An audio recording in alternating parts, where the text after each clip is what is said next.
Sound check. 1, 2, 3, 4. Sound check.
Sounds good.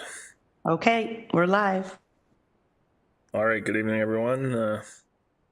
Welcome to our meeting of the Agriculture and Rural Affairs Subcommittee. I think it's been stated that we have quorum, so we can move forward with our agenda. Is there a mover and a seconder for the agenda? Just speak up because I can't We have really see you. Mel. Yeah.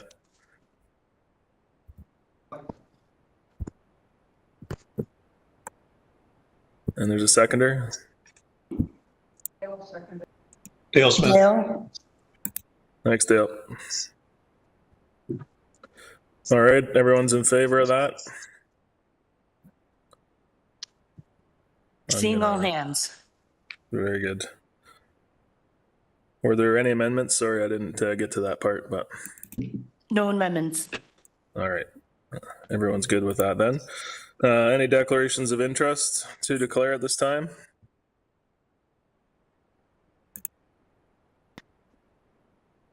Not hearing any, we'll carry on. We've got minutes from the previous meeting of January 16th. Is there a mover and a seconder? I've got Al and Janice. Al and Janice, thank you. Any discussion on the minutes?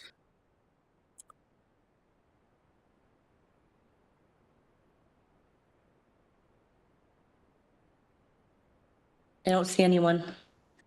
All right. Hearing none, we'll call a question. And all in favor of approving the minutes? Any opposed? It's carried. All right, moving into information items.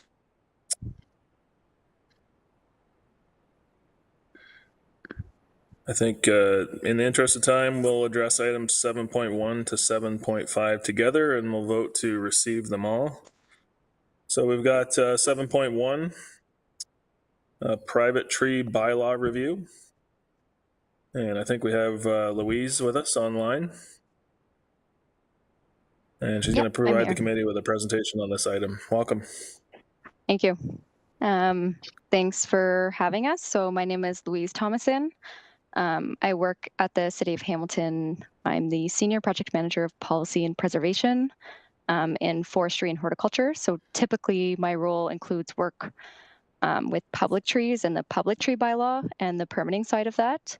But today we're going to be talking about private trees and the potential to create one consolidated private tree bylaw that would apply to the urban boundary only in the City of Hamilton. And we also have here today Robin, who also works at the City of Hamilton, Manager of Forestry and Horticulture. And then Ken is joining you in person today, the Director of Cultural and Natural. I think I got that wrong, Ken, sorry. I feel like you can jump in. Director of Heritage and Urban Design, but thank you. The cultural heritage planners are under my team. So we deal with mostly private property in terms of development approvals and tree protection guidelines. Perfect. And then we also have our team from WSP. So we have Ben Vanderveen, Pete McNamara, Shannon, and I see Natalie there as well. So I'll start with the presentation. So I have a PowerPoint presentation to just go through what this project is about, what it's stemming from, so where the direction came from, what the project goals are, where we are in terms of project timelines, what we're hoping to achieve out of this engagement session. So I'll go ahead and share my screen. And then after which we're hoping to jump into collective feedback, but I'll get to that in the next little bit. Sorry, it always takes a second to load onto my computer. So can everybody see this okay? Yeah, we can see it now without your notes. You're good. Thanks, Ben. Okay, so as stated, we're going to be talking about the private tree bylaw review. And I'm first going to start with the land acknowledgement. So the City of Hamilton is situated upon the traditional territories of the Erie, Neutral, Huron-Wendat, Haudenosaunee, and Mississaugas. This land is covered by the Dish with One Spoon Wampum Belt Covenant, which was an agreement between the Haudenosaunee and Anishinaabeg to share and care for the resources around the Great Lakes. We further acknowledge that this land is covered by the Between the Lakes Purchase 1792 between the Crown and the Mississaugas of the Credit First Nation. Today, the City of Hamilton is home to many Indigenous people from across Turtle Island, and we recognize that we must do more to learn about the rich history of this land so that we can better understand our roles as residents, neighbors, partners, and caretakers.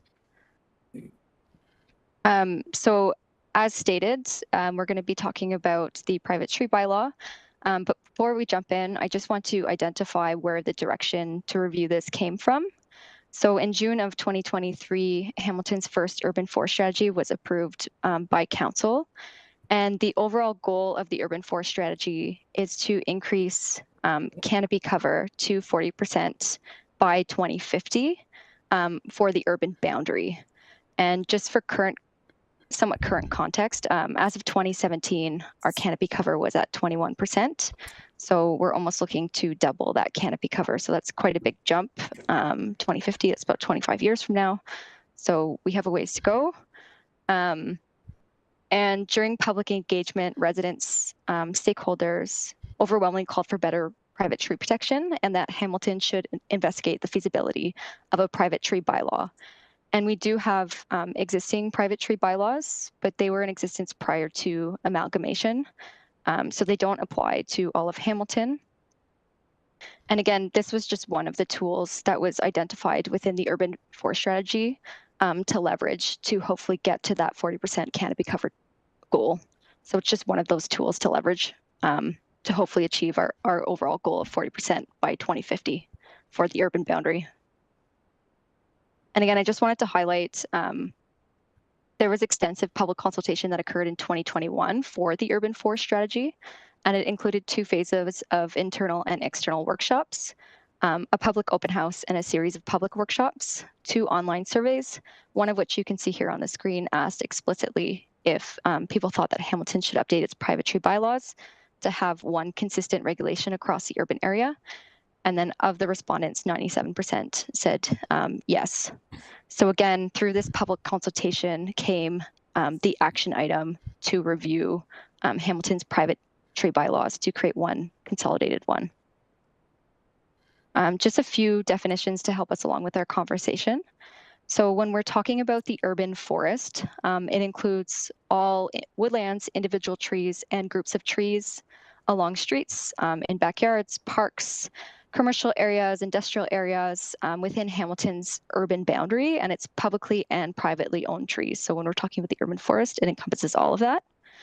And then tree canopy cover represents the amount of land area seen from above, covered by those individual trees and woodlands. So that would, again, like include the Niagara Escarpment, Dundas Valley, those individual trees you see planted along streets and in parks. And as stated, the City of Hamilton's current tree canopy cover sits at 21%. So when we're talking about that 21% canopy cover, that's the definition for that. And when we're talking about moving to 40%, it's again, when looking from above, the city would be covered by 40% canopy coverage. And then I just wanted to highlight this graph here. Hopefully everyone can see it okay. Hamilton is in green, this first box, and the numbers represent percentages. So it represents percentage of tree canopy cover. So you can see, for example, within our parks and open space, we're at 54% canopy cover. So we're doing quite well. We're exceeding our current target for that specific land use. And then when you look at other sort of land use categories like residential, both low density and medium to high density, we're sitting at around 18 and 15% respectively.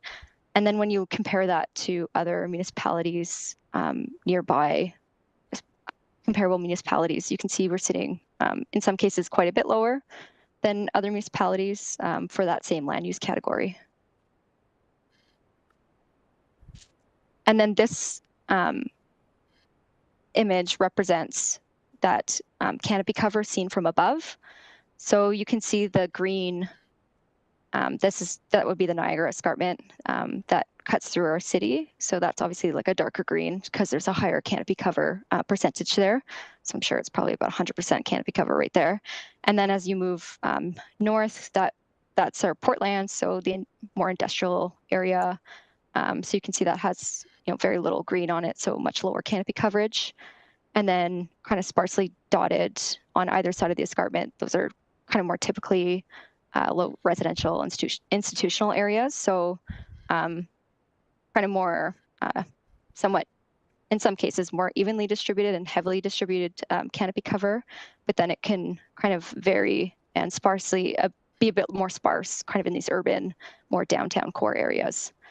So you can see how visually it looks across the city and how it's not evenly distributed across the city. So again, when we're talking about where we are at currently, that 21% canopy cover, it's not necessarily like evenly distributed 21% across the board across the city. And you can see that both with our land use, that graph I had shown before, and then visually here with this image. And then when we're talking about the urban boundary, so the urban forest strategy applies to the urban boundary only, and that's that thick dark green line that kind of borders the imagery of the tree canopy coverage. That's the urban boundary. And that represents a 20-year supply of designated urban land that is intended to accommodate the majority of Hamilton's projected growth. And typically, these lands are already serviced or planned to be serviced with major roads, transit, and full municipal services like your underground water services, sanitary, all of that. So the private tree bylaw, this project that we're looking at would only apply to the urban boundary. It would not apply to those areas outside of the urban boundary. So as far as this project, again, the goal is to harmonize and consolidate one private tree bylaw that would apply again to that urban boundary only, with the overall goal to protect the urban canopy. So again, to help us reach that 40% canopy cover. It's just one of the tools that the urban forest strategy identified for city staff to review and look at the potential of implementing it. We've broken this project out into 2 phases.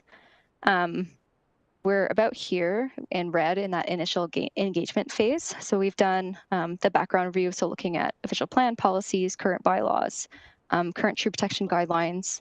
We've also conducted a municipal review. So we've interviewed 8 municipalities, those being Kitchener, Toronto, Guelph, Oakville, London, Mississauga, Brampton, and Burlington, to understand the behind the scenes mechanics of how their private tree bylaw works, how staffing levels work, what works, what doesn't work, if they've had any issues with specific aspects of administration and or enforcement of those bylaws. And we're doing initial engagement. So we haven't made any decisions yet. What we're doing is we're going out to different committees and focus groups, like local landscape architects, environmental consultants, arborists, local contractors, landscape contractors, to understand how they envision and could see this private tree bylaw potentially being implemented in Hamilton. What are some opportunities? What are some aspirations that they have? And what do they think our current strengths are? After which we'll gather the feedback, analyze key themes from the feedback we've received, and then prepare draft bylaws and revised tree protection guidelines. So I want to highlight here that the scope of this project also includes the review and update of the city's existing woodland bylaws, which I'll get to in the next slides. We have 2. We have an urban woodland bylaw and a rural woodland bylaw. And it also includes the update of the tree protection guidelines, which again, I'll talk about a little bit more in the next slide. If council gives us the go-ahead based on these draft bylaws and revised tree protection guidelines, then we'll move into phase 2.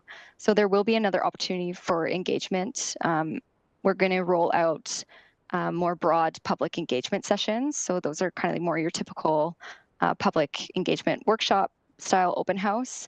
We'll do an urban, rural, and suburban location. So we'll do those 3 public meetings where anyone can attend. So again, come again. And then we'll have actually more detailed information to provide at that time.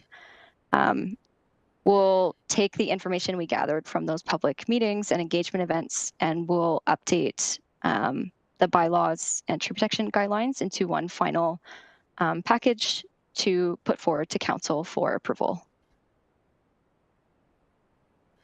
So as stated, this is what we currently have as far as private tree regulation in Hamilton. We have 3 existing private tree bylaws that existed prior to amalgamation. We have the 2 existing woodland bylaws, the rural woodland bylaw and urban woodland bylaw. And then we have existing tree protection guidelines.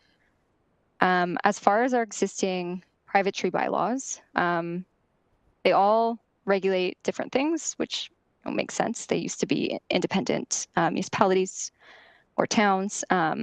So for example, Stony Creek doesn't actually protect individual trees. It protects woodlots 0.5 hectares or more in size. Ancaster, actually I'll go to the Dundas bylaw, only applies to specific areas in Dundas. So just because you live in Dundas, it doesn't mean that this bylaw actually applies to you. So most people in Dundas, if you ask them if there was a private tree bylaw, they would likely, I would be surprised if many people were aware, because it really only applies to more kind of the heritage areas of Dundas, so like Market Street, those areas. And it applies to trees of a minimum diameter of 15 centimeter DBH, again, just within those schedule areas. And it does not apply to applications submitted through the Planning Act. So that would be like your subdivision applications, your condominium, your site plan applications. That's where the tree protection guidelines kick in. So I'll get to that in a little bit. And then finally, we have the Ancaster Heritage Tree Bylaw, and it actually regulates woodlands 0.2 hectares or more and individual heritage trees, 45 centimeter DBH or greater. And it also does not apply to applications submitted through the Planning Act. And then we have both the regional, so rural woodland bylaw and urban woodland bylaw. And again, they regulate woodlots of different sizes. So the rural one, it's woodlots 2 acres or more in size across the region, and individual trees within the woodland. Again, applies to rural areas only, and it also does not apply to applications submitted through the Planning Act. So again, that's where your tree protection guidelines would fall in. And then the urban woodland bylaw applies to trees in woodlands equal to or greater than 0.2 hectares in size, located within the urban boundary only. And it also does not apply to applications submitted through the Planning Act. There was a recent change to this one with an exception that it does protect individual trees, but only in specific expansion areas. And that's for trees of a DBH of 20 centimeters or greater. And again, the goal is to hopefully consolidate these bylaws to have one private tree bylaw that would apply to the urban boundary only. So again, not rural areas for that private tree. And then the existing woodland bylaws, this is more, we're just looking to do an update to these 2 bylaws. And then likewise with our tree protection guidelines. So the tree protection guidelines, again, this covers or applies to applications submitted through the Planning Act. So this guideline, I don't want to say makes up, but is that space for Planning Act applications where the bylaws don't apply. And it guides the creation of tree protection plans, and it applies to private trees and woodlands, and it dictates a one-to-one compensation for removal and then replacement or cash in lieu. So people can pay cash in lieu rather than replanting on site. So that is our current regulatory context for private trees. And what we're hoping out of this engagement session, we've prepared some high level, I'm gonna go here. We've prepared some high level questions that we're hoping we can run through together.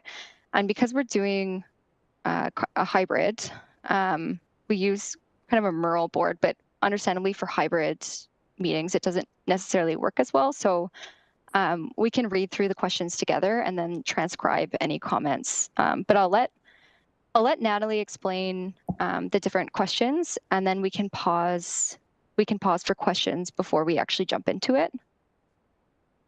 Okay. Louise? Yep. It's Ken here. I just want to make sure this evening, because we have some people here with a lot of rural knowledge, although we'd love to hear about what you think about trees in the city, we really, really want to be focusing on that rural woodland bylaw and your experiences with that and how we think it could make it better. Great. Okay. Thanks for that, Ken, and thanks, Louise. Hi, everyone. I guess we can get started on the engagement activity. So as Louise mentioned, we're going to be doing a SOAR exercise, so a strengths, aspirations, opportunities, and results activity to help attain your feedback tonight on some key discussion questions. And as noted by Ken, we're looking to hear from all different perspectives and the rural perspective included. So also, as mentioned, we're in the information gathering stage of this project, so no decisions are being made at this time. We're really looking to hear from the group and hear from the community to gather all your comments and your input to help inform those next steps in the project. So I will share my screen. So we will be using a mural, which is a virtual whiteboard. My colleague Shannon can drop the mural link in the chat. But as Louise also noted, we're really hoping for the group to come off mute. Also noting that we have the room with us tonight to provide your feedback out loud. We can go through the questions section by section, but if you do prefer to provide your comments directly into the chat, we can copy those as well, as we will be taking notes. I'm sorry, Natalie. Yeah. We don't allow comments into the chat. Oh, sorry about that then. No problem. My apologies. I guess we just encourage everyone to come off mute then. We'll transcribe your comments directly onto the mural board, or as I mentioned, you can put your comment directly into the mural yourself. So have Shannon drop the link in the chat, and I'm just going to share my window. Just give me a minute. Natalie, I think that being said regarding the chat, it appears I can't drop a link in the chat. No problem. All good. So we will just encourage everyone to come off mute and answer the question directly, and Shannon and myself will be taking notes on the side here and providing transcribing all your comments. So everyone should be able to see my screen at this time. Okay, so just in the interest of time, we'll spend the next 20 minutes or so going through these questions. So Natalie, yeah. Sorry, it's Ken here. Yes, please, if you could make each square bigger. Yep, I'm zooming in, Ken. No problem. My bifocals aren't working very well. All good. All good. Is that better? Okay. So we're starting off with our strengths as part of our SOAR. So we're focusing on our current state. So the two questions I'd like for the group to consider tonight to kick us off is what is currently working well with the city's tree protection bylaws, both the woodlands bylaw and the private tree bylaws. And the second question is what does the city of Hamilton do well with the tree protection guidelines? So what's working well within the city for both the tree protection bylaws and the tree protection guidelines? So pause here. We'll give it a reflection, and yeah, feel free to come. And again, we can totally focus on the woodland bylaws if that's what people are most familiar with or feel that would affect them the most. And also feel free to ask any questions you had about the presentation or goals.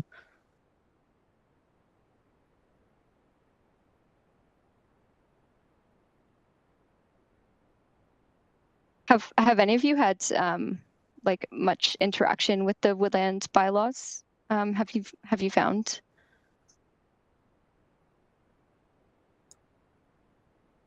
So I'm not going to speak for the group, but certainly I haven't had a lot of interaction with the bylaws themselves. Maybe there's an opportunity here to send this survey out via email. After we've received and reviewed the background that you've put together on the woodland bylaws themselves. But yeah, if anyone in the room's got comments, by all means. Yeah, it's Gavin here. I'll jump in too. I wasn't really aware there wasn't much of a tree bylaw or woodland bylaw that applied to us. I under the old regional official plan, I do know they had identified environmentally significant areas, which a woodlot would have been if it was exceeded, I think, 5 acres or something. So it really doesn't cover too many people out in the rural area. So we didn't have much contact with that. So we don't have much familiarity with any of the requirements that would have been by the municipality. Mm-hmm. And at this point, the bylaw, the woodland bylaw for the rural areas applies to woodlots 2 acres or more in size. And there are exceptions within the bylaw for people being able to use the woodland or woodlot for personal use, so long as you're not making the bylaw or making the woodland, no longer be a woodland in accordance with the bylaw. So you can't basically like reduce it to such an extent that it would no longer be a woodland per that definition in the bylaw. We could also kind of then move even to like opportunities as well. Like if, just if no one has maybe much experience with the existing bylaw, then because we are doing the update to the woodland bylaws, it is an opportunity to, provide your input, just if you do have tree cover. Louise, I think on your property. Mel, did you have another comment or question? Yeah, I have to. What power are you going to have when somebody does go ahead and cut these trees down without permission, or how do you follow up onto it? Because I know there's a spot up in Carlisle Road right now that I noticed a whole bunch of trees down along the side of the road on Carlisle Road there, and they cut them down and they're just laying there along the side. So I just wondered what the power you have and what will be the answer to the restrictions and fine penalties for it. So there are penalties laid out in the bylaw right now, and it's typically bylaw officers that enforce the current bylaws. Unfortunately, we don't have anybody from municipal bylaw here tonight to answer those kind of detailed questions. Our apologies. But it does bring me to a question. If they were a line of trees, so a hedgerow or a line of trees along a road, they wouldn't fall into the woodlot bylaw. And so that was a question I've heard. I believe Councillor Tattison's brought it up from members of the community before. Should we be looking at, in terms of opportunities, starting to protect hedgerows or identify hedgerows? What is their importance to defining the road? Or, of course, we don't understand agricultural practice very good, and we don't want to limit your ability to use your land. But at the same point, is that something we should be looking at? The case I'm talking about is not a hedgerow. It's not a thorn row, a fence row. It's probably about 40 feet wide. And they just dropped them. They've been laying there. And I just wondered, I mean, I'm just seeing that now, and I just wonder what the situation would be and what would be the penalty and what would they have to have permission. It's same as the builder buys a farm and wants to go in. I know it happened up in Glenbrook there that Ancaster, they just went in and started cutting and they had to stop them. But there's got to be more stiffer penalties on things like this and more rules and regulations put in. Yeah, and we can add that as an opportunity. Like right now in the bylaw, there is required a notice of intent to cut. So like you do need to provide a notice of intent to cut. And then I have some notes from bylaw, and they've indicated that the city reviews the application and may deny or approve it with conditions. And if you have cases, then you can call bylaw and they can come out and kind of let you know what the path moving forward would be within the context of the current bylaw. But we can also add that as an opportunity. It kind of leads to like the next question of, what resources could be provided to help maybe you navigate those woodland bylaws and, what they mean and what's allowed, what's not allowed. Maybe I can jump back to, I think it was Ken's question around tree lines and hedgerows. I guess the answer to me is it kind of depends. There's always this reasonability test when it comes to some of those projects, and certainly I know the situation that Councillor Tattison's been talking about, and I'm not sure it fits the definition of reasonable, but there are legitimate cases where agricultural properties get cleaned up, and some of those hedgerows do come out. But I wouldn't certainly want to see the city looking to regulate those types of things. I think woodlots are certainly one thing and should be protected. for the purpose of tree cover and, the natural part of it. But I think I'd stay away from the hedgerow piece if I were you. Drew, can I ask you to expand on that? Because one of the things that, obviously most of us on the call have a background in forestry and not agriculture, right? So the definition of a hedgerow is not something that's, I think, easily defined. Some hedgerows are a single row of trees, some hedgerows are multiple rows of trees. I think it's really the intent of what the hedgerow is used for that makes it a hedgerow, right? It's supposed to block. Yeah. It's either a property line or it's, stopping wind and erosion and that sort of thing, right? So I think, even just having a conversation on what a hedgerow is to your community, I think would be helpful. Yeah, that's a fair point. I think, something we can follow up on probably in terms of, what good hedgerows look like, what useful hedgerows look like, and certainly windbreaks are one thing. And, that's totally different than I think the average, what we call fence row out in the middle of a field that, 100 years ago when it separated a 100-acre farm and broke it up into 10 different fields, that was the way people farmed then, but we don't farm like that anymore. We use big equipment. We like to consolidate fields and make them into something more usable, and fence rows to us, aren't very productive. So yeah, certainly, when you look at windbreaks and things like that, there's an importance there and something that should be looked at. But, there's also that, more contiguous type farming that happens now. And, we need to be aware that farmers are using big equipment and moving things around, and we're looking for efficiencies as we move along. Drew, I wasn't referring to a fence row. This was a wide 40-foot wide area, so it wasn't a fence row I was talking to. I have no problem with that. No, I know. It's just, I think Ken brought up the question, so. Yeah. Drew, can I ask you another question? So in the urban area, I'm a planner. We have this land use, industrial, residential. It's my understanding that there is an agricultural definition or license for people who are actually practicing agriculture on their land. I'm not sure of the details of that, but would that be something that would, if you are using your lands for agriculture, then you are in control of your hedgerows. If you're not a farmer and you're not farming the land, is that something you think we'd treat it differently or could treat it differently? I mean, potentially. So I think what you're talking about is a farm business registration number.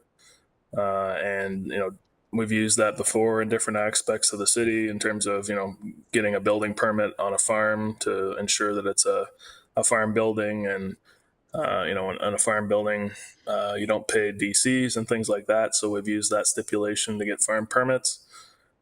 We've also tried to use it on things like soil movement and site alteration. I'm not sure that's been nearly as successful. That's still an uphill battle that we continue to work with. But I think, if you wanted to put some stipulation in the bylaws that talked about having to have a valid farm business registration number, I think that would probably be a decent step, to verify a farmer as a farmer and they're doing this work to improve their operation and the individual farm that they're working on. Drew, it's Councillor Taddison. Do you have anything to add about the Ontario Drainage Act and its permissions that allow tree removal that maybe I'm not sure if our staff is aware of or not? I'd have to look into that one, Mark, on the connections between the Drainage Act and tree removal. Okay, no problem then. I've come across it a couple times with farmers. Of course, I get calls from residents where there's huge piles of trees in the farmer's field, and all the residents they're cutting the trees down. But I've been told that Natural Drain and Conservation Authorities Act allows them to manage the field in a way that the water flows without obstructions and so forth. And so there's some permissions there, and I think that we'll have to look into that if we're going to look into the rural woodlands a little bit deeper. Okay, thanks. Yeah, I'll just add that I think, when we start talking about conservation authorities, it's a bit of a different beast than what we're talking about here with tree cover.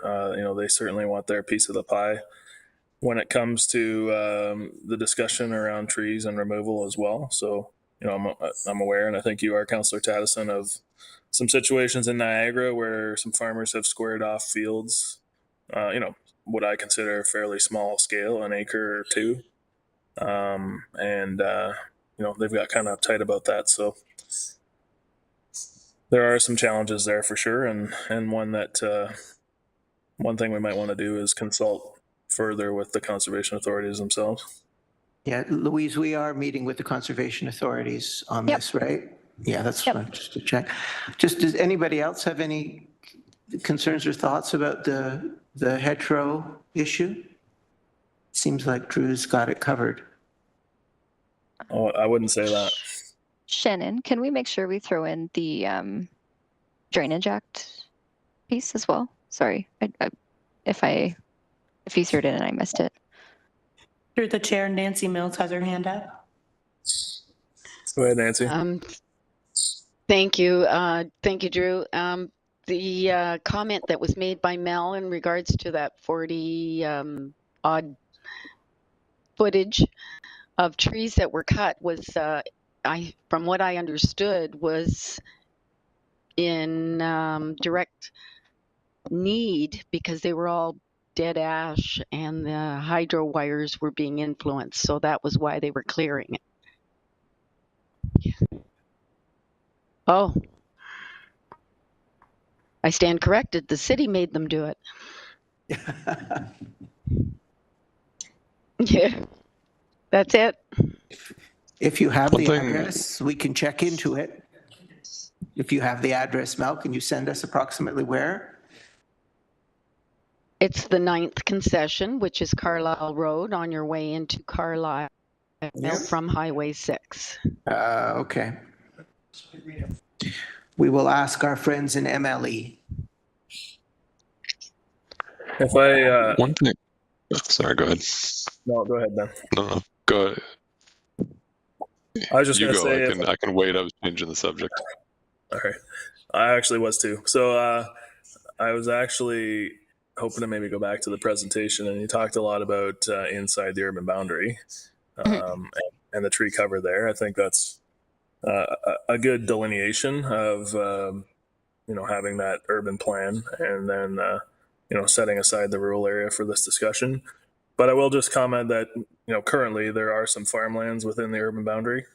If that urban boundary was to be expanded in the future, there's still going to be farmland within that urban boundary. So that should be a consideration of yours when coming to a solution here with your urban boundary plan. And just to be aware that farmers are operating those farms even though they don't own them.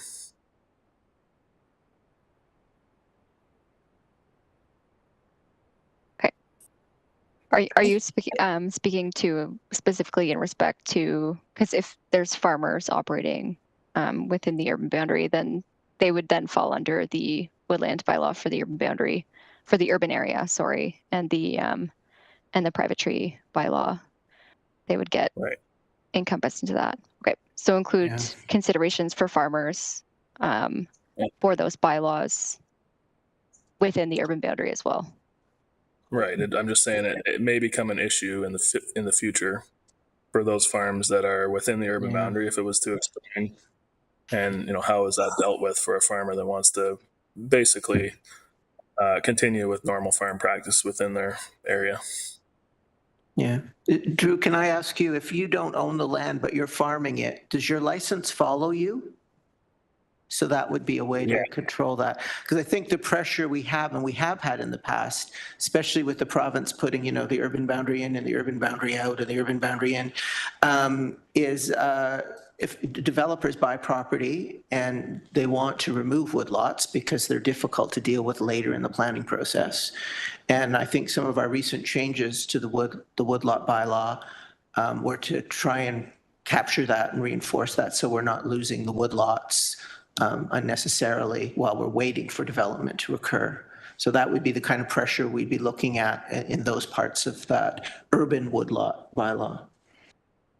Yeah, I would just add that by and large, I don't think it's farmers in those situations that are looking to remove woodlots. They're likely looking to remove some tree lines, and those things, tree lines, hedgerows, those types of things tend to get caught up in the mapping as woodlots and other identified areas of interest. And so, ground truthing those things and ensuring that they're mapped accurately is important too. Great. Okay, great. Sometimes fence rows get pretty big. Yeah, all great comments. So thank you. This has been some good discussion. I'm just going to make one more comment. It's Councillor Taddison. We dealt with a situation out in Mount Hope where someone came in, the farmer came in and removed 5 acres based on agricultural reasons. He's a sod farmer. That kind of took me by surprise because it was just, again, taken down. And they had permits from the city, which stunned me, but they said that it wasn't a protected woodlot, even though it probably qualified with the size. But the important piece I think that the public needs to understand is that it was full of invasive species. So once those trees set up that are, I don't know, like hawthorn or something like that, I think it's pretty much, it's almost carte blanche, and the removal is like supported by the city. So any comments on that, I would appreciate clarity.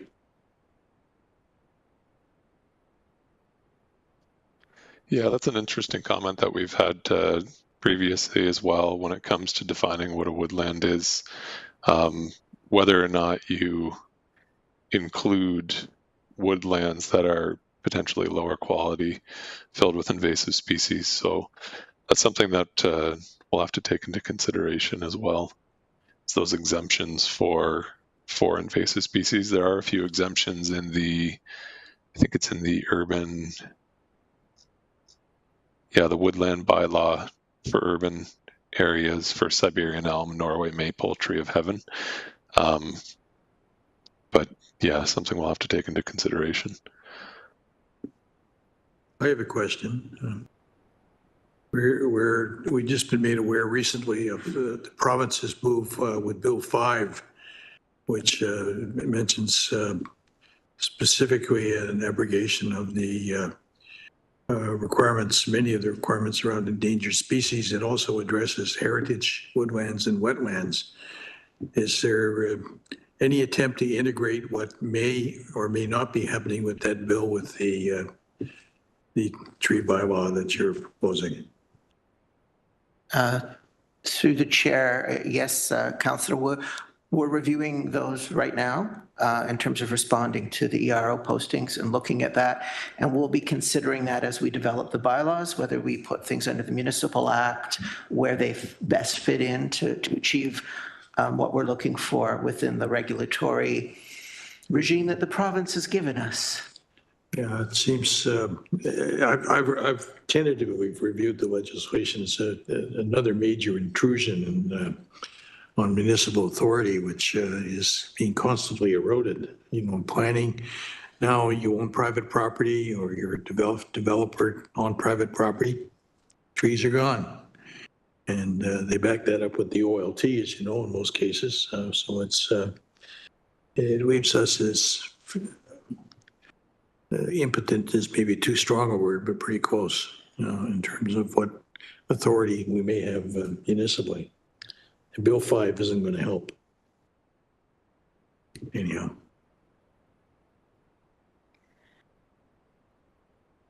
Just maybe in the interest of time too, we can move on to the next box.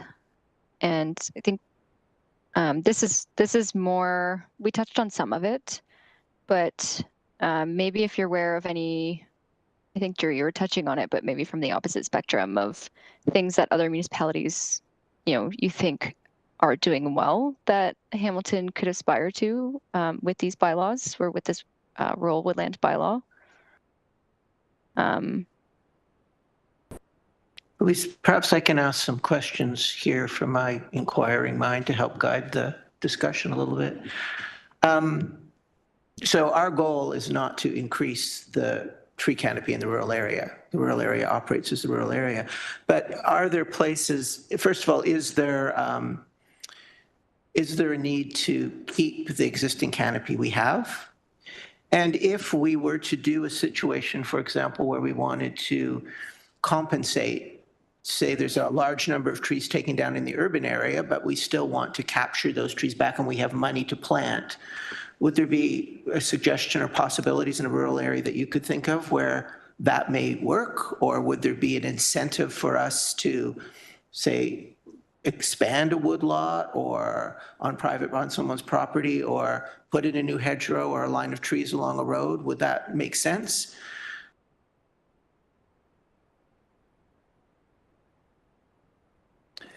Yeah, I think you got an idea there. Trees along the road would help. I know the city's planting trees along the road there now, but some of them, they don't last very long. But expanding the ordinary woodlot, I don't think you see the farmer want to expand the ordinary woodlot. I think if the woodlot is managed, I know Drew has the farm that I owned once, and I had the forestry department come in and mark the trees, and call them out, the ones that need to be thinned out. And we did that. It made a big difference in that woodlot. I think that's the way to go for woodlots as far as the farmers are concerned in that respect. But I think if you want to supply trees for along the fence roads, like the roadsides and on that, I think that would be, good. But other than that, expanding woodlots, I don't think you'll see farmers want to do that.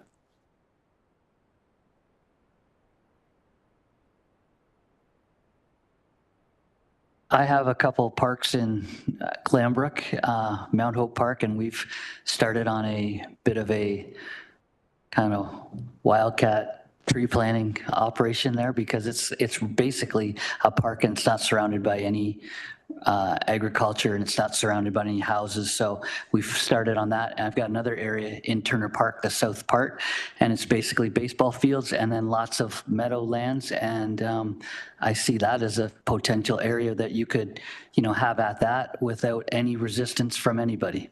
So those are a couple areas I can suggest from my vantage point. I know the conservation area is always looking to acquire land, and whenever they do, they will be planting trees, and that's out by the Bimbrook Conservation Area. And there's one other spot in Glanbrook off of Woodburn Road where they own some property. So those are, if you reach out to NPCA, they're always willing to contribute to that tree planting.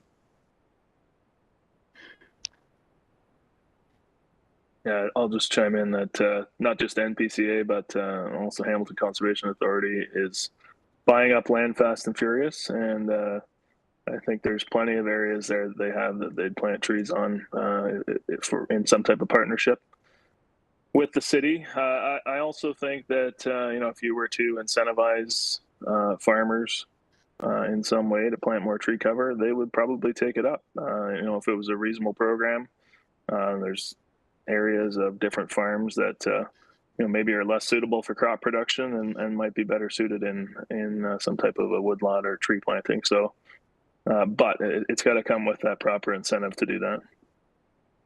What would you think of would be a proper incentive? What would incentivize you? Well, we're taking land out of production. It costs the farmer. So there's got to be some type of financial ecological goods and service type payment for that land that's lost from production. I can't really put a dollar value on it. Yeah, no, I was just curious to see if I figured it was something financial, but I wasn't sure if you had something specific in mind. But that's a good suggestion. Chair, if I may. There we go. Yep. Nancy here. Just knowing that we participated in a program where you could plant, I think there was a cap of how many trees you could plant from the conservation, I believe, that had something going with the city. But there were regulations. You can't have it too close to the road. It had to be on your property. And that was all well and good as long as the trees are small. But then if it starts to encroach upon the agricultural land that we're trying to grow crop on, as Drew had already alluded to, those trees become a hazard. And the hydro people have a lot to say about when they die, because then they're responsible for the wires that come down or when the wind blows. That's it. One thing I would maybe add, sorry, I can't see the hands if anybody else has got it up. I don't want to dominate the conversation, but Mark, Councillor Tadison mentioned the piece of property that NPCA has over here on Woodburn. I actually border that property. It's 50 acres. I forget the term that they give for it, but it's 50 acres. It was planted in trees, and I would say about 80% of them are dead. And you know, it's a forest fire hazard to me. So I think the one thing to be cautious of is, you know, trees need managed too. You know, it shouldn't just be a nature preserve and things like that. There needs to be that ongoing management of these properties and these lands. I want to jump in there because my experience, having lived in the city for over 75 years and being a lover of trees and a planter of trees, and the distinction between indigenous trees and non-indigenous trees and private property versus public property, is that the city seems to have a history, particularly in the urban area. If you're talking about canopy, you don't need to talk so much about Dundas. They're running about 80%, or the woodlands or the farms. But you drive down Barton Street and you see half the trees that we planted dying because they've never been watered, or seemingly never been watered. You know, it seems to many people in under-treed areas to be a poor investment. Plant the trees, but you don't have an operational plan and to nurture those trees, keep them growing, and why bother? You know, that's so. I hope that gets reflected in your policy. I'm speaking specifically about the urban area, which you spent a fair bit of time initially. You look at that map you put up. Most of the inner city is gray and treeless, and it's unfortunate. But there are reasons for it, and we could do something about that. So here ends the lecture, I guess.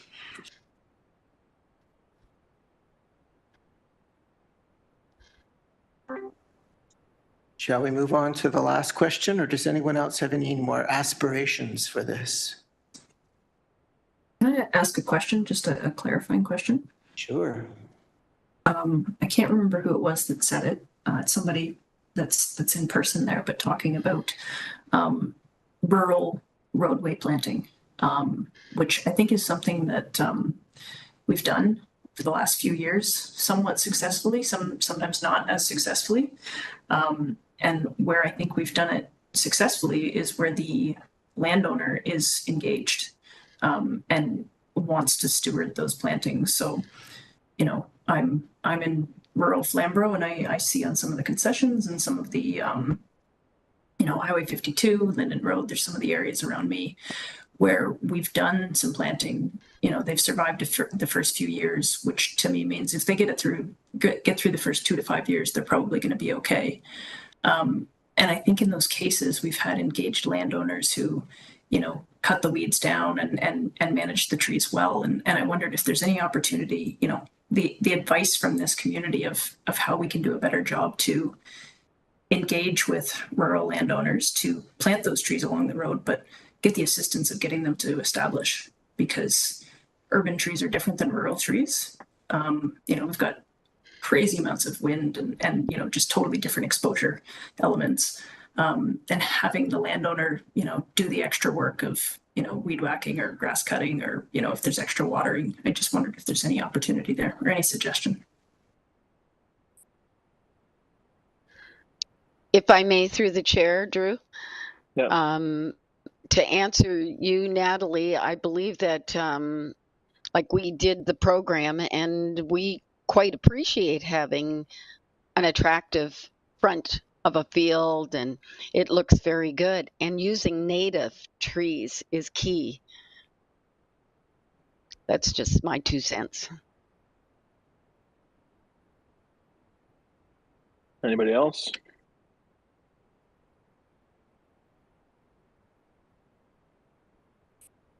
Okay, with that, I believe we can move on to the next section.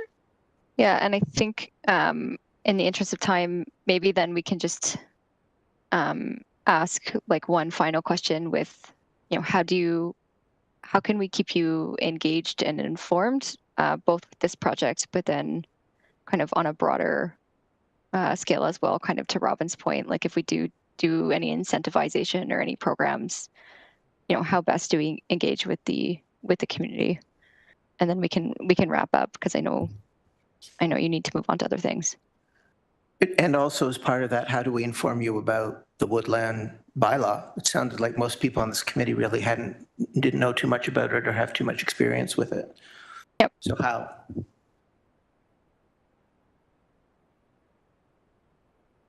Yeah, well, I'll just maybe chime in that there are 500 and some odd OFA farm members across the city of Hamilton that we can engage with through the Hamilton Wentworth Federation of Agriculture. There is an opportunity there to spread some of those messages, and I think probably the woodland bylaw might be a good one if it's under review to get some of that message out there. I think through the councillors' offices as well. Maybe there's an opportunity there to get some of that information into their newsletters, e-blasts, whatever works. But outside of that, I mean, this community doesn't really have any real opportunity to engage with the public other than through word of mouth. As Drew said, if you get something better than the bylaw, Federation get it out to all of our members in Hamilton Wentworth, no problem at all. Okay. Wonderful. Well, thank you for your time. We will keep you informed on this project and how it moves forward. And we really appreciate the input. And if you have any other input, feel free to email me. Carrie has my email. So thank you so much. All right. Thanks, everyone. I will say I sit on the Committee of Adjustment. And if it's a rural area with a lot and that they're doing something with trees, we always make sure the trees are protected. Conservation Authority works into it and that. So we do work with individual lots still in the rural area that way too. So.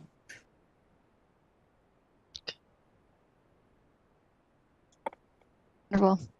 Thank you. Okay. Thank you. Thanks, everyone. Thanks, everybody. All right, is Tyson online?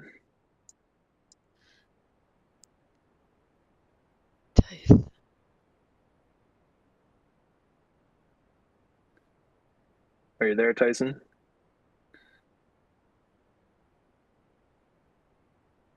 See, you're trying to unmute, but we can't hear you.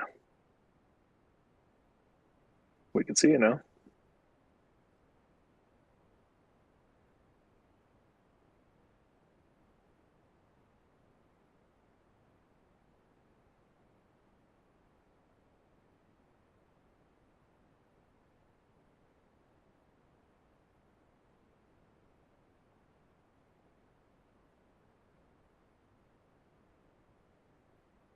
Why don't we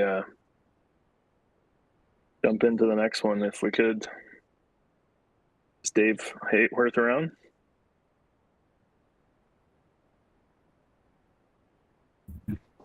Dave just stepped out for a minute, but you skipped the review of development charges and developer incentives. We have some finance staff here. Okay, let's do that if we could. Sure, it's Kirk Weaver, Acting Director, Financial Planning, Administration, and Policy. So tonight I'm here to bring you up to speed on some changes that are being contemplated, proposed for the development charges bylaw for the City of Hamilton. Back in development charges, just as background, I don't know what you know about development charges, but they're a development fee intended to help fund growth-related infrastructure within the city. It's heavily regulated through the Development Charges Act in terms of the calculation and the fees. The province also has a number of exemptions that are mandatory for the municipality to provide, as well as the city offers a number of discretionary exemptions, and that's where I think Drew mentioned earlier, the agricultural properties, development on agricultural properties are one of those exemptions. So back in April, through council motion, there was direction for staff to bring back some options in response to the economic uncertainty and the conditions the development community is facing, particularly on the residential side, but also more broadly in the economy, to bring back some opportunities to make some amendments, scoped amendments, time-limited amendments to the development charges bylaw to provide some temporary relief to try and spur that development. So in May 1st at Audit, Finance and Administration Committee, we brought forward a report that launched the legislative consultation process to make those amendments. We proposed a number of potential amendments as a starting point, and that if there are other suggestions and other elements of exemptions or relief that the community residents, anybody really, the development community wants to provide input on, we're taking that input now with the intent of having a public meeting on June the 12th where you can provide correspondence with your ideas or appear as a delegation. Once we have all of the feedback received, we will bring forward a report in July with some proposed recommendations to amend the bylaw that council will then consider. And more recently, to add a little bit of a wrinkle to the situation, the province announced some changes to the Development Charges Act through Bill 17 on Monday, which we are just beginning to sort through what that might mean for our amendment process. But they will include a number of mandatory exemptions for things like when the timing of when we collect development charges. They're currently collected at typically at building permit. The proposal is that those payments may be deferred to occupancy of the new developments, and there's a number of other proposed legislative changes that are just launched on Monday. So with that in mind, our consultation process is open now. I can take any feedback you have tonight, or we have an opportunity through DC Background Study at hamilton.ca, an email where you can submit your feedback, or as I mentioned, through the public meeting on June the 12th at AFNA. You're certainly welcome to have correspondence on any suggestions or input. There's also a website where you can get some of the details on what the proposed amendments to the DC bylaw are. And happy to take and try and answer any questions, or if you've got some more immediate feedback, I do have a staff member online who will make notes of any feedback we received tonight. There was one situation when the bylaw was amended a number of years back where they brought in the farm business number for exemption for development charges for farm properties. One of the things that was always included was the 3 agricultural societies that are located in the city of Hamilton also had been exempt from the developmental charges and development charges. However, with the introduction of the farm business number, those 3 agricultural societies are just that. They're societies, they're nonprofit, they're not eligible to get a farm business number. So there's been quite a convoluted process. Anytime these agricultural societies have undertaken a building plan where the finance, the department has given a grant in a process and there's been a whole involvement. The simplest process to clean this up would be to name the 3 agricultural societies as an exemption to be treated the same way as any other farm business in the city of Hamilton. Yeah, thanks, Al. Other comments? Yeah, I got a comment, Drew. To these new changes in the bylaw for collecting the fees, isn't that backwards now? You're collecting the fees after the fact. Don't you need that money to put the roads and the sewers and this water in beforehand? Shouldn't that money be up front from the builders? What you're doing, what has been the process, now the city's going to have to come up with that money to put that in before they get the money in from the builders. Through the chair, through the existing process where we collected building permit, Some of that already happens where some of the hard infrastructure that has to go underground does need to be in place prior to the development actually taking place. So that has already been happening. With this announcement or proposal would further delay when we collect, so it would increase our carrying costs because typically we would fund those upfront costs through a financing plan, debt, DC debt that is recovered later. So this will exacerbate that problem. But it's a problem that already existed, but it won't help it. Isn't that going to make it worse for the city? You're going to be farther behind when you got to wait because it's not going to catch up in a quick hurry. Because I know what's going on in Bimbrook there, that things were so far behind. We still haven't got roads to get in and out of Bimbrook ever since the first surveys went in. Yeah, through the chair, it does create financing challenges, definitely. Can I jump in here? It's a catch-22 though, Mel. What percentage of the city's revenue is generated through development charges? Through the chair, I don't have a specific percentage for you. Historically, over the last couple of years, the city collects about $100 million in development charges. I will say in 2024, it was significantly less than that due to the economic conditions. So if you want to compare that to our municipal tax levy at about 1.2 billion, that gives you a bit of a context of how much development charges. Yeah, $13 million per tax point, that would work out to maybe 8 points on the revenue side. We're in the awkward position, Mel, of having a 14% to 86% industrial commercial to residential assessment ratio. When I was elected 2 years ago, it was 16 and 84, so we're going in the wrong direction. So municipalities have historically relied on short-term cash cow of development charges. Longer term, it doesn't necessarily carry anything for roads, sewers, libraries, schools, all that sort of stuff. The province, and by the way, I don't want to just point fingers because there are a lot of good things the province is doing. One of which is to suggest the provision of some relief around when development charges are paid, because the development industry itself, which employs, they're the second largest contributor to Ontario's gross domestic product, right after agriculture, which is number one in the province, employing 811,000 farmers across Ontario. The difficulty is that industry is collapsing. And with that, when jobs collapse and building collapses, what happens is people aren't earning money, they're not paying taxes, there are all kinds of, we have a homelessness problem, people fall hard on their luck. That's expensive. I don't know if you know it or not, but the Tiffany Barton site is, per homeless person that's being served, is running us $151,000 a person.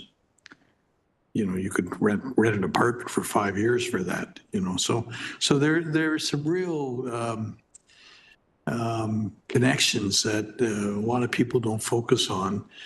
We are increasingly being intruded upon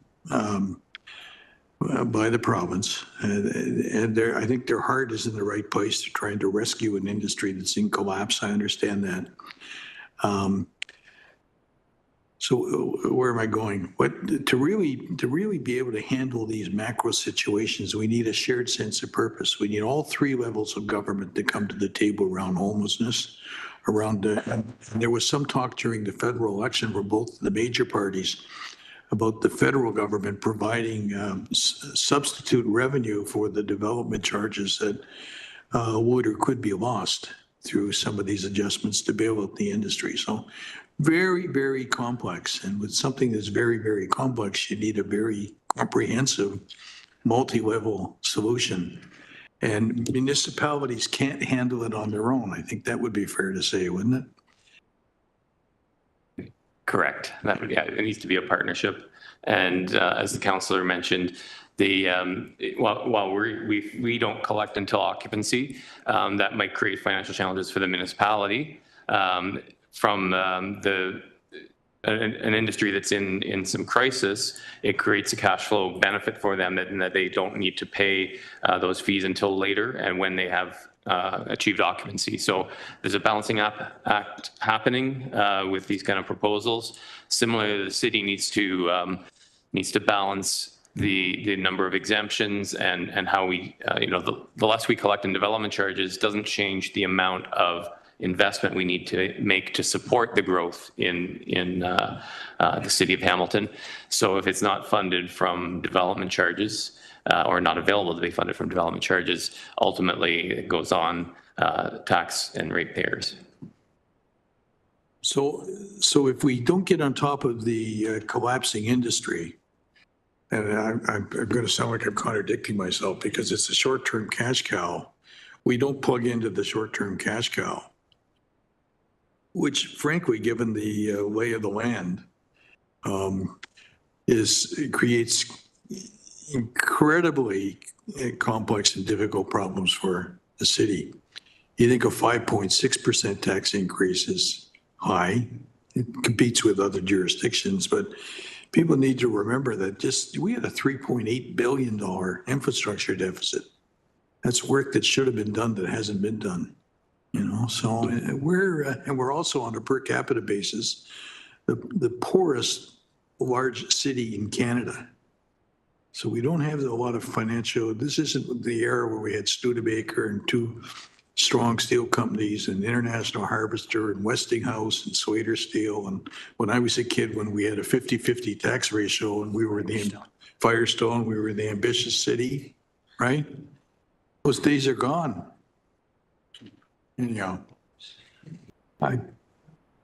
So I only harp on that because there's a message that's got to go back to people around. Anyone who runs for public office and says I'm going to lower or eliminate your property taxes is lying to you. It's not possible.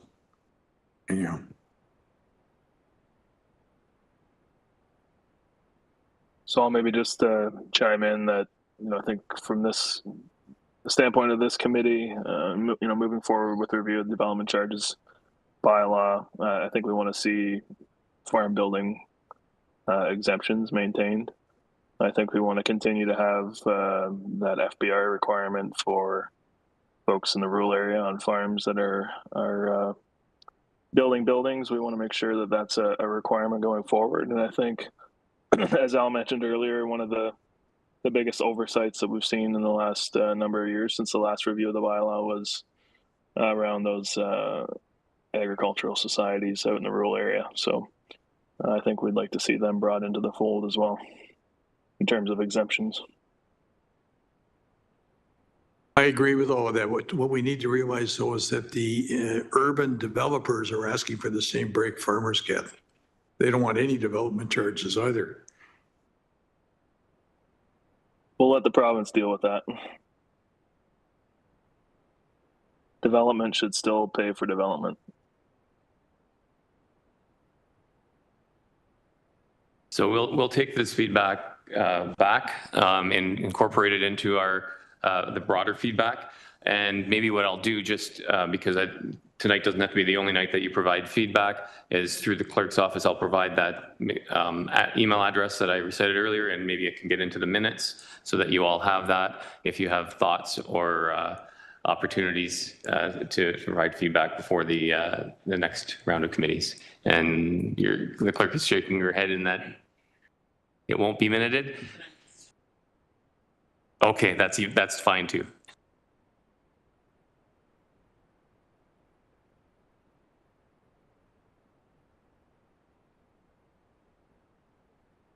Okay. Tyson's back online. All right. Thanks very much for that. Those thoughts and comments. Tyson, you're back with us. Great. Can you hear me, Drew? I can hear you now. Yeah. Go ahead. No, thanks. And through the chair, I have an update from staff on the Farm 911 policy, so I'll read that out. And then following that, we'll look to, and Carrie, please correct me if I'm wrong, but we'll look to share the updated policy with committee members following tonight's meeting. So following the staff presentation provided at the advisory committee's meeting on January 16th, 2025, we can advise that the updates to the Farm 911 emergency access point policy was approved by Planning Committee on April 29th, 2025, and subsequently ratified by Council on May 7th, 2025. And again, we'll look to share the revised policy with committee members. In that revised policy, you'll see the changes in bold. The changes to the policy have the effect of expanding the eligibility criteria for the program to include properties which contain an existing secondary access point, which is sufficiently far enough from the main entrance to justify a Farm 911 EAP number, despite the property not being vacant and or already being addressed. And I know that was the main issue I think that this committee had with the first policy that was approved by council. So with those changes now approved, staff will immediately commence the review of the requests that had been previously submitted but did not meet the criteria of the initial policy. So staff will prioritize that review and will reach out to those who have applied over the course of the next 1 to 2 weeks with an update and information on next steps to receive their Farm 911 signage should they be approved. So that's the kind of update I have. Again, the Farm 911 policy has been updated to specifically allow an emergency access point for those properties which may not be vacant or already have a secondary farm access point. So I know I don't believe Heather's on the call any longer, but I know if there are any questions to staff, we can look to get that to them and provide any feedback as well. All right, thanks, Tyson. Just from my own experience, they've already reached out to me for my access point, so we'll see what happens there. But any other questions from the folks around the room or online? I think that's the answer we were looking for, Drew, that I know you got turned down by yours, and I think that's what we're looking for, and I think it's going to be all right now, and that will answer the question for a lot of people. All right, anything else? Okay, thanks for the update, Tyson. Is Dave there? Yes, I'm here. Okay, go ahead on the urban official plan amendment. Sure. Carrie, you're going to put that? Awesome, thank you. So my name's Dave Hayworth. Good evening, by the way. My name's Dave Hayworth. I'm the Director and Senior Advisor of Strategic Growth Initiatives.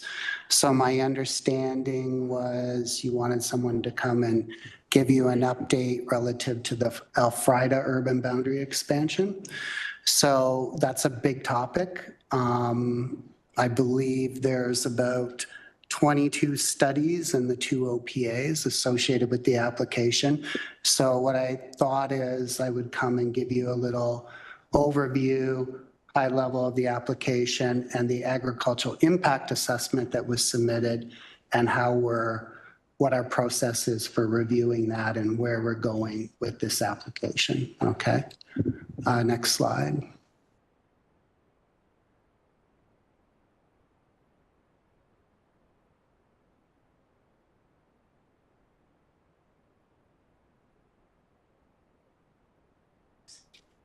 And you go the next one. So, as you know, the city has a no urban boundary expansion growth strategy founded on intensification. The city also recognizes that under the PPS and recent legislative changes made to the Planning Act through Bill 185, new privately initiated urban boundary expansion applications can be submitted and approved at any time. And I guess what I mean by approved at any time is that applications are submitted as the slide depicts. Once the clock starts ticking, we have 120 days to make a decision. The council has a choice to approve it or deny it or make a non-decision. But now, because it changes to the Planning Act, the applicant can appeal it to the Ontario Land Tribunal. So previously, an urban expansion over 40 hectares could only occur through a municipal comprehensive review. And urban expansions less than 40 hectares could be applied for, but if there was a non-decision by the city or a denial by the city, it couldn't be appealed. So those rules have changed and that playing field has changed in a sense, okay? So applications can be made. So we have an application on Elfrida right now that we're processing, and we have one on Whitechurch as well, as you're probably aware. The slide kind of gives you the dates of when we deemed Whitechurch complete and when the clock starts ticking. We've had 2 open houses, April 14th and 17th on those applications. One was on site, one was virtual. The on-site one, we had a little over 100 people, and I think the virtual one, don't quote me on this, but I think we're in the area of 120, 130 people. So great turnout, a lot of input received from the public. So we're having a statutory public meeting on June 25th. It's a special meeting of Planning Committee to deal with both the Elfrida and Whitechurch applications. And there'll be a recommendation reports on for those evenings. And once Planning Committee deals with them, it would go to council. There will be a special council meeting following right after. And that way we can fit everything in within the 120-day time period. Next slide. So to speak a little bit about the agricultural impact assessment, it was Colville Consulting that submitted it. The subject lands are approximately 1,200 hectares and approximately a little over 1,154 hectares are prime agricultural lands, okay? Percentage-wise, it's probably quite high. I mean, out of 1,209, 1,154 are prime. 1,154. Class 1, Class 2, Class 3, yeah. So development of the subject lands will lead to a loss of about 1,154 hectares of prime agricultural lands. And that isn't, I would say if this was approved by council or the OLT, that doesn't all happen at one time. It's going to be years before the lands can develop because of other processes they have to go through. And there'll have to be phasing of development, et cetera, right? So it isn't one follow swoop loss of land. I just want to point that out. Development on the subject lands will result in the loss of agricultural infrastructure associated with the 11 agricultural operations located within the subject lands. There are approximately 110 hectares of random tile drainage, 36 hectares of systematic tile drainage. Development on the lands will result in the loss of these agricultural land improvements. The subject lands are primarily cultivated for the production of common field crops. It also contains small portions of forested area, idle lands, and scrub land. Approximately 920 hectares of the 1,200 hectares of land are cultivated. Okay, so inclusion of the subject lands into the settlement area boundary will result in the eventual loss of these cultivated lands. Next slide. And these are comments relative to the agricultural impact assessment submitted by the applicant's consultant. These aren't staff comments, okay? Yeah, right. So development on the subject lands may cause changes in surface runoff, which can have potential negative impact on agricultural lands. Development may have an impact on the flexibility on some of the surrounding farm operations if they relied on the subject lands as additional source of farmland. A potential increase in urban population and construction activities may result in trespassing and vandalism on existing farm operations. And there are 4 operations which create MDS1 constraints to the proposed development within the subject lands, although those are fairly minimal according to the study. Next slide.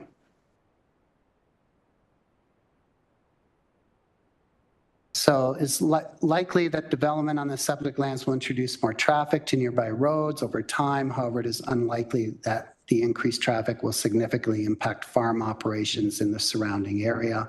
The loss of farmland and removal of agricultural investments, commodities, and services may adversely affect local and regional economies and agricultural communities. Examination of alternative locations. So I'm just mentioning this because what in the next slide or so you'll see provincial policy statement criteria, which are very important. The consultant for the applicants indicating the removal of these lands from the city's prime agricultural area for urban uses are consistent with the PPS. The subject lands are a reasonable choice of location as prime agricultural areas cannot be avoided within the White Belt area, basically, is what they're saying. They're predominantly all prime agricultural area in the White Belt, which is between the existing urban boundary and the Greenbelt plan boundary. Okay. Next slide. So this is basically showing you the study areas. There's kind of like a core study area, which is the subject lands that are part of the urban expansion. And then I believe it's 1,500 meter area around that they look at from a land use perspective and farm operations, that type of thing. Next slide. And I will say everything I went over relative to kind of a high-level summary of the agricultural impact assessment submitted by the applicant is on the website. So you can find all the studies on the city's website under the Ephrata Urban Expansion application. Okay. So I just want to point out one of the fundamental review pieces that we're looking at. We look at it relative to provincial policy, right? The provincial planning statement, and the provincial planning statement 2024 replaced the provincial policy statement and the provincial growth plan. Okay, a lot of provincial changes. So these are the basic policy criteria for urban boundary expansions under the provincial planning statement. And I bolded the ones that are related to agriculture specifically that you can see. So you can see them right there. D is fundamental. You might want to read that one. Next slide. And then the other two. So whether the new or expanded settlement area complies with the MDS, whether impacts on agricultural system are avoided or where avoidance is not possible, minimized and mitigated to the extent feasible as determined through an agricultural impact assessment or equivalent analysis. And that's why the applicant has submitted an agricultural impact assessment. Okay, next slide. So as you know, the city just passed an urban boundary expansion framework. The framework was incorporated by an official plan amendment recently passed at council. There was a huge amount of consultation on that framework, and I know Charlie came to this committee and gave you an update on the framework and gathered some input for the framework from this committee, I believe. So these are some of the fundamental kind of basic planning questions we would ask ourselves in addition to those PPS criteria. Some of the framework questions incorporated the same basically questions related to the PPS criteria I just went through, but these are kind of additional to that. Does the expansion area prioritize development of areas that are non-prime agricultural? Does the expansion area avoid prime agricultural areas, and where avoidance is not possible, consider reasonable alternatives on lower priority lands? Does the expansion area promote healthy, local, affordable food options, including urban agriculture? Okay. Next slide. So given that we have an agriculture impact assessment, we have planning staff here that are obviously reviewing it and taking a look, but we're getting various studies peer reviewed, and this is one of them. Dillon Consulting is doing the peer reviewing, and Dillon Consulting is also helping us in terms of reviewing all the relevant studies relative to the PPS, Urban Official Plan, and the framework to assist staff because we're dealing with two large urban expansion applications at the same time. Okay. So a draft peer review is being undertaken by Dillon Consultant, as I mentioned. The review will provide an overall synopsis of evaluation of the study and assess whether the report will follow the draft AIA guidance document prepared by OMAFRA, whether the relevant agricultural considerations set out under Part B of the draft urban boundary expansion framework are being have been looked at, as well as applicable policies of the provincial planning statement and the rural Hamilton official plan. The peer review will confirm if the land uses identified in the subject area lands are accurate, and they're going out there and, taking a tour around there to verify whether the AIA assessment of the land uses out there is accurate. The peer review will confirm the accuracy and completeness of the minimum distance one, has been undertaken properly, and they'll do an assessment of what the considerations were for the MDS and was it done properly. And they will also assess the adequacy of the analysis regarding consideration of alternative locations and provides staff with some context on that issue as well.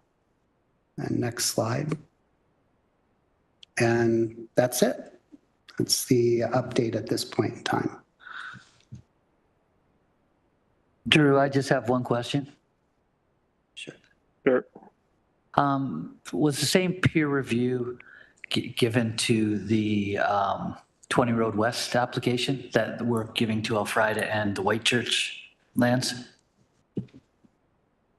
Through the chair to the councillor. So 20 Road West was a different animal in the sense that, and I wasn't here at the time, those applications were made, I think it was 2020. And so the legislation was different at the time. As I mentioned, there's been a lot of recent legislative changes. So those applications were deemed complete, but there was not a decision made on those applications, okay? And at the time, those applications could not be appealed by the applicant. At that time, you could not appeal a non-decision or a denial. But once, as I mentioned, Bill 185 came in and allowed applications to be appealed. So a week after that bill came into effect, they appealed the applications. So they went straight to the tribunal. Okay, thanks. And then, but I would say for the hearing, we can assess that and bring in experts to assess those documents. And I've been informed that 20 Road East is going to come forward soon. So just wondering, will it go through the exact same process that we just did for Elfrida and Whitechurch? Through the chair to the councillor, yeah, it would go through a very similar process. Depending on when it comes in, the actual UB framework, the appeal period is up because that incorporates the framework into the official plan. That appeal period ends May 20th. If there's no appeals, then that framework would be set and it would be more formal for 20 Road East if it came in than what was in place for Elfrida and Whitechurch. Can I just verify that the report, the Dillon report that you're referencing, is the report from the proponents of the project? Yeah, to the chair, like the information that I've been talking about is was from the applicant's agricultural impact assessment that was done by the consultants that they hired. So I'm referencing that. And then what I also referenced was what our the consulting firm that we have doing the peer review would be looking at. Okay. Is it the opinion of the city that the AIA that's been submitted is accurate?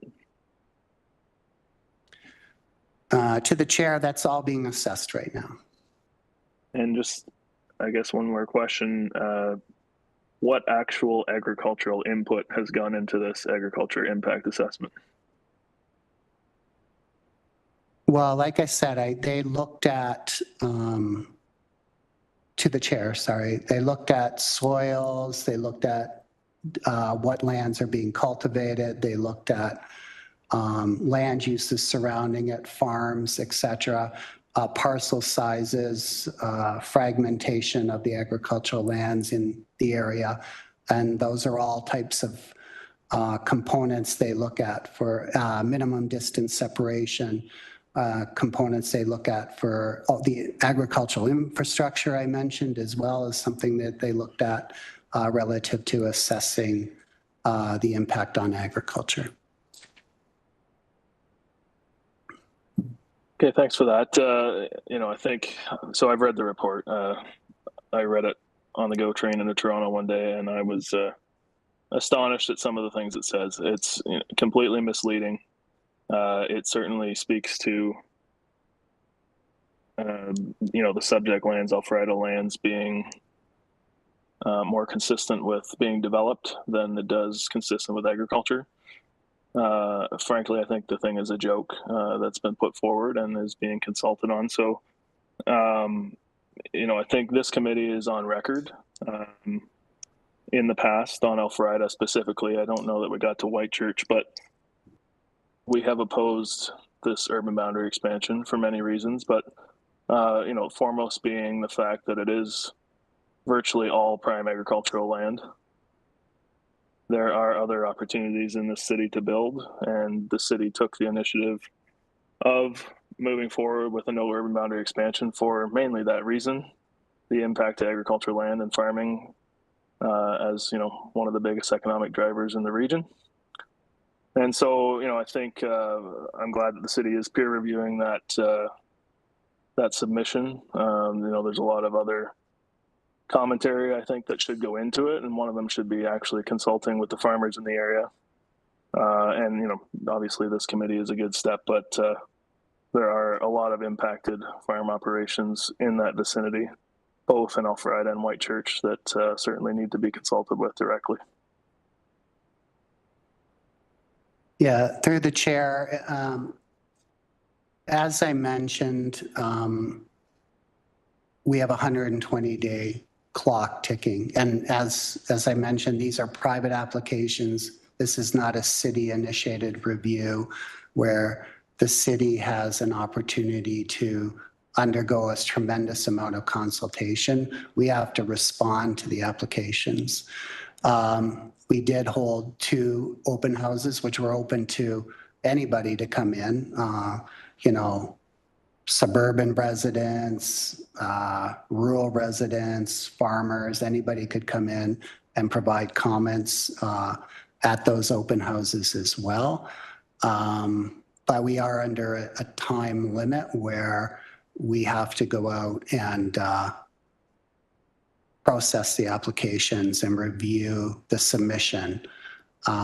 So we try to gather as much input as we can. Typically for a development application that comes in, the applicant might hold an open house ahead with residents and then have the formal public meeting under the Planning Act for committee. This is huge and significant, and I realize that. I'm not trying to understate that, and that's why we had 2 large open houses, which are a tremendous amount of work actually to get ready for within the 120-day timeline to gather all that input so that we can bring it forth to Planning Committee.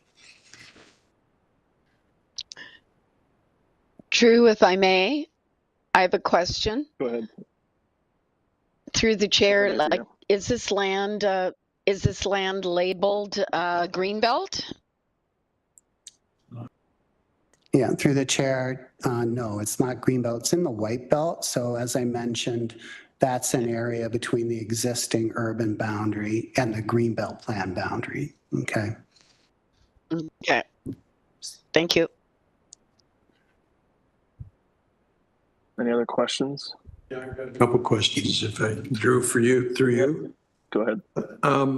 What's the tenor of the comments been at the 2 public meetings? What are you hearing?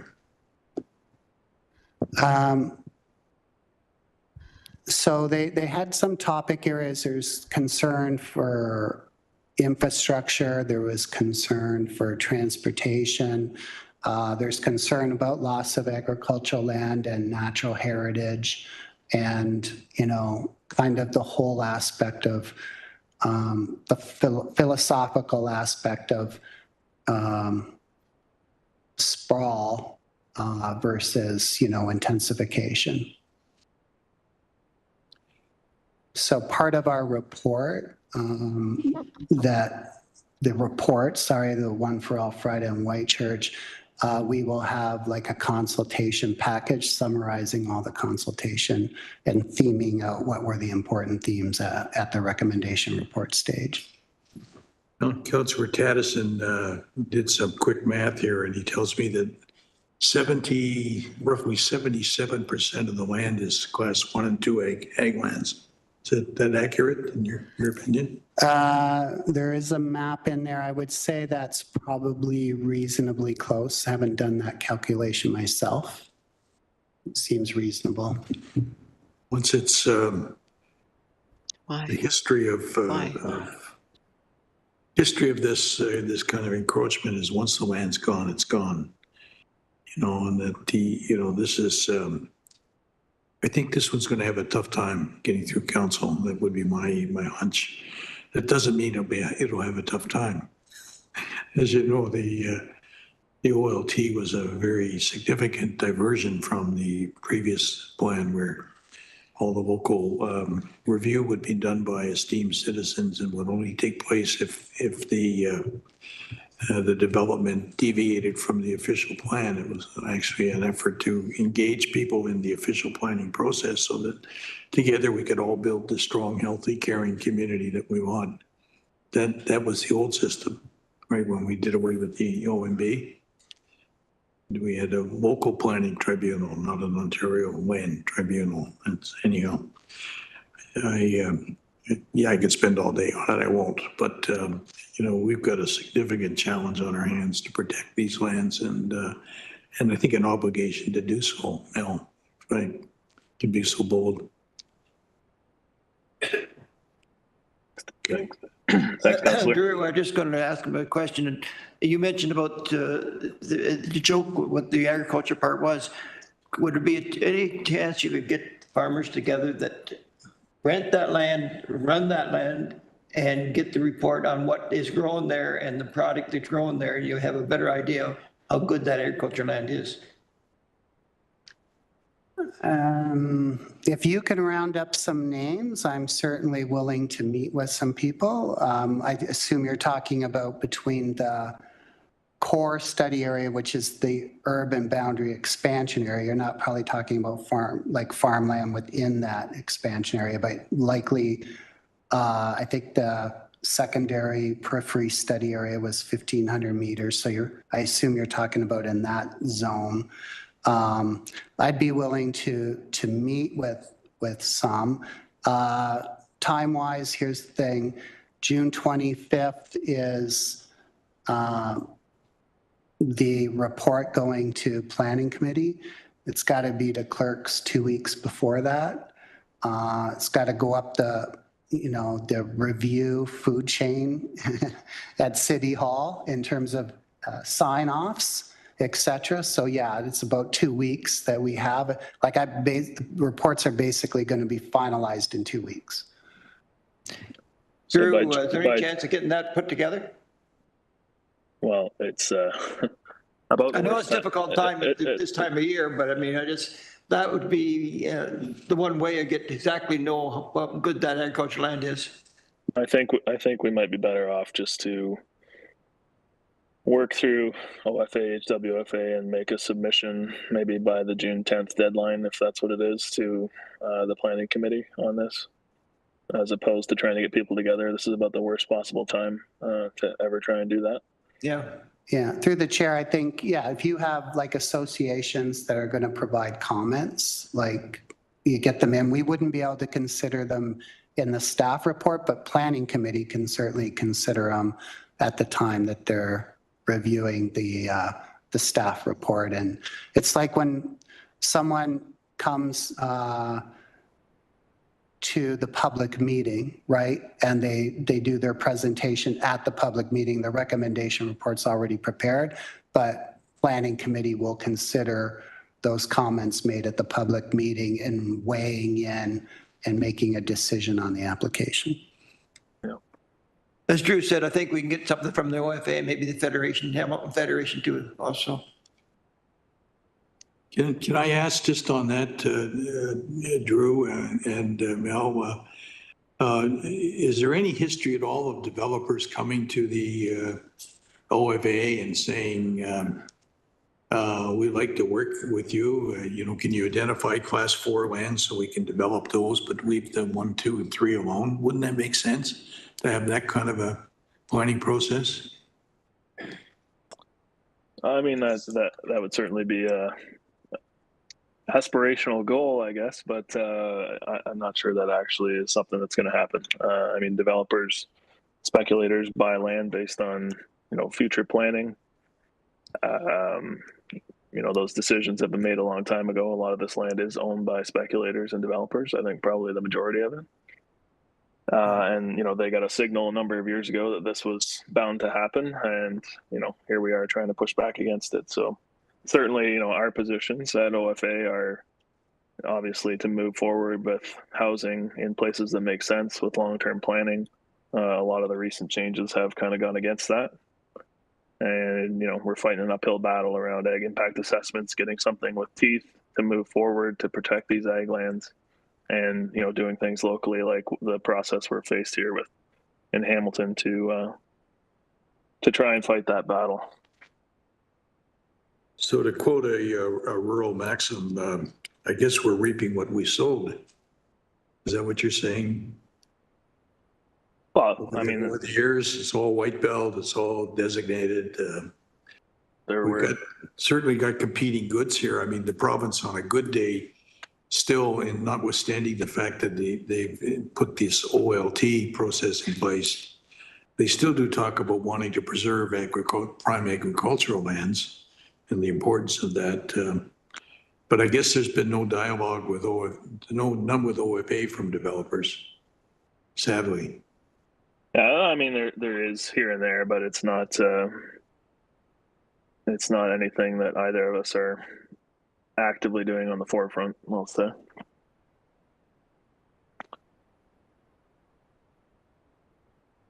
Any other comments or questions on this?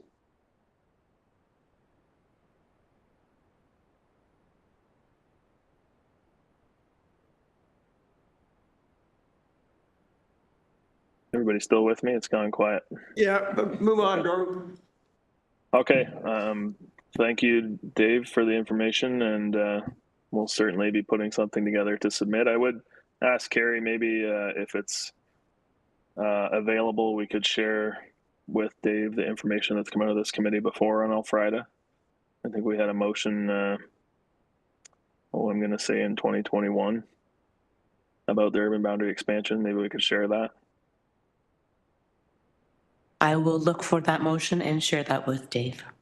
Thank you. Okay, yeah, appreciate that. Also, just to mention, when I had the provincial planning statement up there and I had the bolded policies with respect to agriculture, just to mention, though there were other policy criteria there too that staff have to take a look at in making a recommendation, which are, the additional need for land, just to kind of summarize that policy criteria, whether there's sufficient existing or planned capacity for infrastructure, and that's, water, wastewater, stormwater, and community facilities. Those are all two very important aspects we have to review the application to, in addition to those agricultural policy criteria that were there, and of course our official plan and our urban boundary expansion framework. So there's a lot to it. Agriculture is definitely an important provincial policy criteria, but there's a lot more as well that will have to be taken into consideration, as well as council's position and strategy of no urban boundary expansion strategy and how it would affect that. So thanks for the time to allow me to give you an update. Appreciate it. Yeah, thank you, Dave. I would appreciate if that PowerPoint you had should be shared with the committee, if Carrie could do that. All right, gonna move on to 7.5. There's a request for fence viewers. Looks like an expression of interest to me. Is that right? So, Mr. Chair, the selection committee would like to have expressions of interest, and they had asked staff to reach out to both the Committee of Adjustment and the Agriculture and Rural Affairs Subcommittee to, as people with rural knowledge who might be interested in becoming a fence viewer. So if you are interested in becoming a fence viewer, the memo lays out that you are to apply to the office of the city clerk, and you can do that by June 6th. If you have any questions, you can forward an email to me and I can put you in touch with the correct staff to get you more information about being a fence viewer. It could be interesting to do that, but it's time consuming, but right now I don't know whether I could or not, but I might have been interested.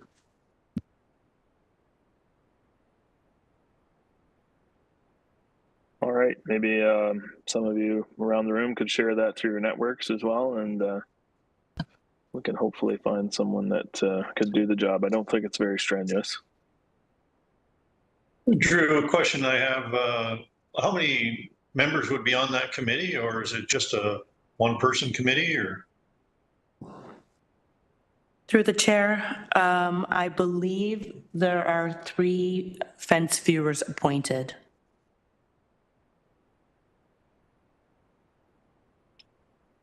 And you're looking for someone from the rural area?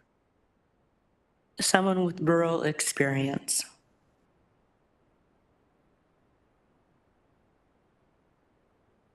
So one of the 3 or more than one?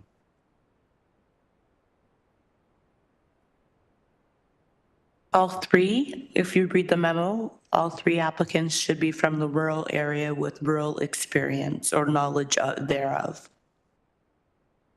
Okay, thanks. You're welcome. Any other questions on that?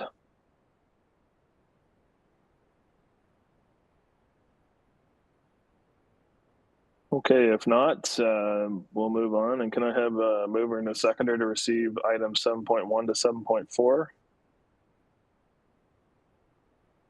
I've got Mel.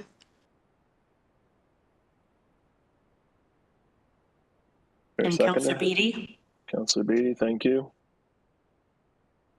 And any opposition to that? Not hearing any, we'll call that carried. Is there any other business that we need to discuss tonight?